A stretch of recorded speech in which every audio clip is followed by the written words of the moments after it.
Hey, YouTube, Rico Knows here. Going to talk to you guys about the Washington Commanders. It's the final draft review.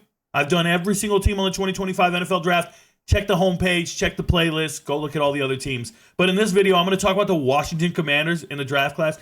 And the only way I can talk about this draft is I need to know if you guys can relate. Have you ever been to Ross or TJ Maxx? Have you ever been to Marshall's? Those three stores come to mind, right? There are these discount stores where you can walk in. I love going there. I used to go to these stores on Friday or Saturday night, right before I was going to go hit the club. I'd go look for a shirt just to wear to the club. You get something nice. You get some nice designer stuff. They might have a little defect. It might be a little off-center. Some of that, that outlet stuff going on. But I went there with a purpose. I wanted to buy these discounted things, and then I'm going to roll out. And then when you walk out, as you attempt to go check out, at least at the ones I go to here in Augusta, Georgia, there's some in Evans, Augusta. There's different cities they're in, but they're all around here. And as you go to check out, they make you go down this aisle. And the aisle's full of shit, bro. The aisle's full of dog treats. The aisle's, it's got greeting cards. I'm trying to think of what it has. It has phone chargers. Sometimes there might be like a jump rope and a leftover car freshener. Just random shit, bro. And you're just in there like, yeah, man, do I need these? Hey, do you need these sunglasses with the shape? The eyeballs are in the shape of a heart. Yeah, I like these. What do you think? You think we need these fucking lemon-flavored cookies? No. Go to the end. Look, there's aloe water. There's aloe water with pulp in it. Oh, it's amazing.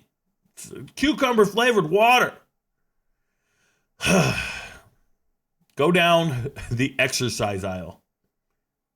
Get the perfect push-up. And while you're at it, get the battle rope. Yeah, that's what we're doing here, bro. Let me explain this to you guys. Washington Commanders, I'm just laughing at myself. Washington Commanders went to the draft. They had to go get a t-shirt and some pants. And then they just had extra time to look at some other shit. And that's exactly what they did. They looked at some other shit. So in the first round, 29th pick, they go and get a guard and Joshua Conerly. Now, he's not really a guard. Josh Conerly, not a guard. He's been playing left tackle his whole life. But they're going to move him to guard because they just got Laramie Tunsil in the draft or in the free agency. Bro, I can't even get this right.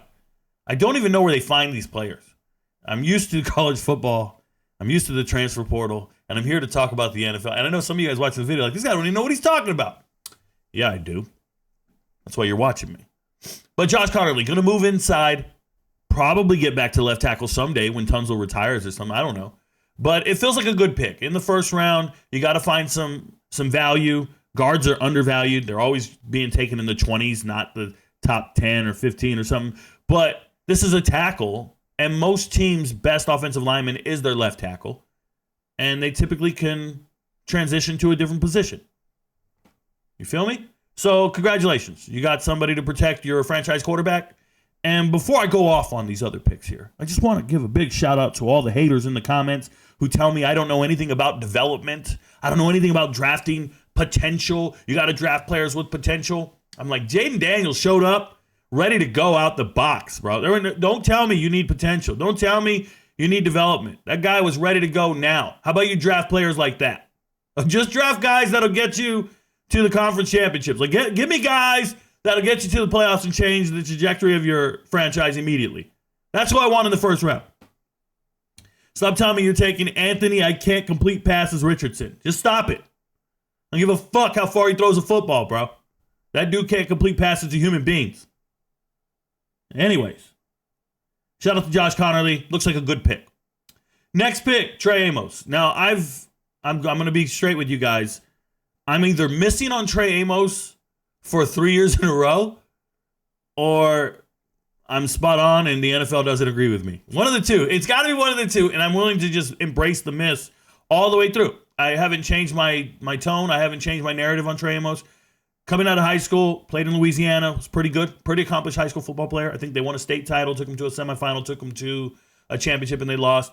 But then he goes to Louisiana Lafayette, Raging Cajun, plays well, starts for 3 years there, hits the transfer portal. I start looking at his tape, and I don't like it. I think it's good. I think it's a 6 out of 10, meaning a all-conference group of 5 player. If you don't know my scale, that's fine. So I think he's an all-conference group of 5 player. Stay there. Be dominant. Do what you do. And then he hits the transfer portal. I'm like, don't sign with Alabama in the SEC. That's silly. You can't start there. And sure enough, he goes to Alabama, and he couldn't start there.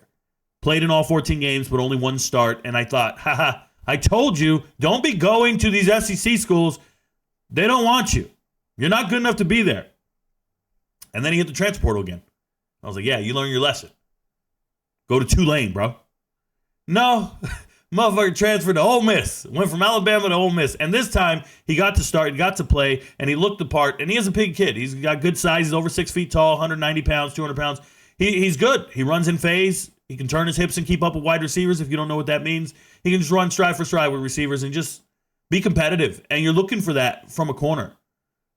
I think the reason I initially thought he couldn't play at this level is the development wasn't there. And I think he got development over time. Over the last 2 years, I think he's gotten much better. And NFL teams noticed, and they drafted him in the second round. Congratulations. I'm still not very high on the pick, but it's not a terrible pick. And just like that, you got your T-shirt and pants, and you're ready to go hit the club. Get the fuck out the store, and don't pick anything else. That's how I felt about this draft. I think that's what Washington should have done. Instead, Washington went down the exercise aisle, and they decided they wanted that extra throw pillow in the next aisle. Yeah, they got a throw pillow.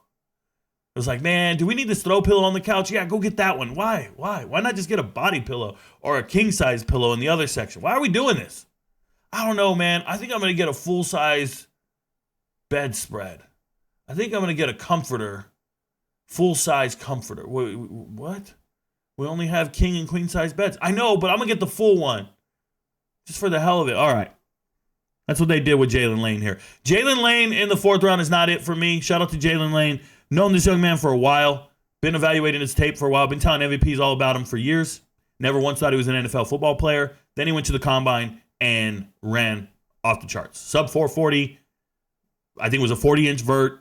Just dominant at the combine. I don't like players like that. I don't like players that when I watch you on Saturdays, I think you're okay, think you're good, and then you go and test better than you play. It's not a good sign for me. Some people might think it's good. He prepared for the draft. He prepared for those events very well. But look, man, this is a leading receiver from a group of 5 team, transfers to Virginia Tech, and might have been limited by his quarterback play. It might have been limited by other things. But there was injuries to Ali Jennings. There was injuries in that wide receiver room, and they needed to rely on Jalen Lane. It wasn't all that great. It really wasn't. And when I look at guys like Jordan Watkins or Jalen Royals, they were phenomenal on their teams, also played slot receiver, also went in the 4th round, and they were also available at this spot. So it's just a matter of what you find or what you find attractive. The last 2 picks are not it for me, but they are for Washington. They find them attractive. I don't. I'm attracted to something else. You guys might like a blonde hair with big boobs. I don't. I'm interested in other things. I'm just letting you know. Then there's Kane Medrano here.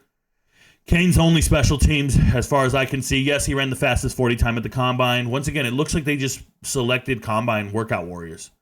They don't know what they're doing. They're in the aisle, and they're grabbing and grasping at random shit.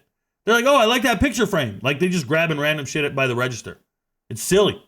Because Kane Medrano, first thing I said was, this guy can't play linebacker in the NFL. First thing I said after watching his tape. And I even talked about it on the podcast. I even pulled up my notes. I'll pull up my notes right now. I have them preemptively ready. It's right here. There's Kane Medrano. And I said it right here. Can't play linebacker in the NFL, period. I also said he's a team captain. I also said he's more of a safety than a linebacker, so he's got the speed. He's got all the, you guys don't have to lecture me in the comments and try to explain to me the potential behind it. I don't like players being drafted on potential. All that means is you're not good enough right now. We're going to draft you, and you can't even play at this level. Shout out to this young man. He was a former 3-star wide receiver in high school. Very athletic. Pretty exciting stuff. Go out and make a special teams play. It's cool. Just not for me.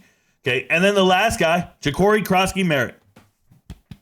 In my top 5 favorite running backs going into the draft, I like Ja'Cory Krosky-Merritt. This is a young man, started his career at the FCS level, transferred to New Mexico, scored a ton of touchdowns, was an alpha male in that running back room, and then transferred to Arizona. Unfortunately, there was a big snafu about whether or not he had another year of eligibility. They talked to me about it on Twitter, talked to the running backs coach at Arizona. Shout out to Coach Carter. I talked to everybody, and I got all the information I needed. Krosky-Merritt, I don't really think he was eligible to play. Like, I know what I'm saying. They said he didn't play his freshman year. He only played 4 games. And then after those 4 games, he didn't play anymore.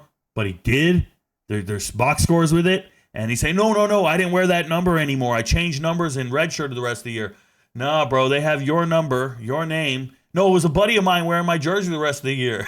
It's a crazy-ass excuse. And then he had another coach vouch for him and co-sign and all that. I don't care about any of that. All I can tell you is Krosky Merritt can actually play some football, okay? He can play some football. He's a good running back. And I think it's a great draft pick in the 7th round, willing to take a flyer on him.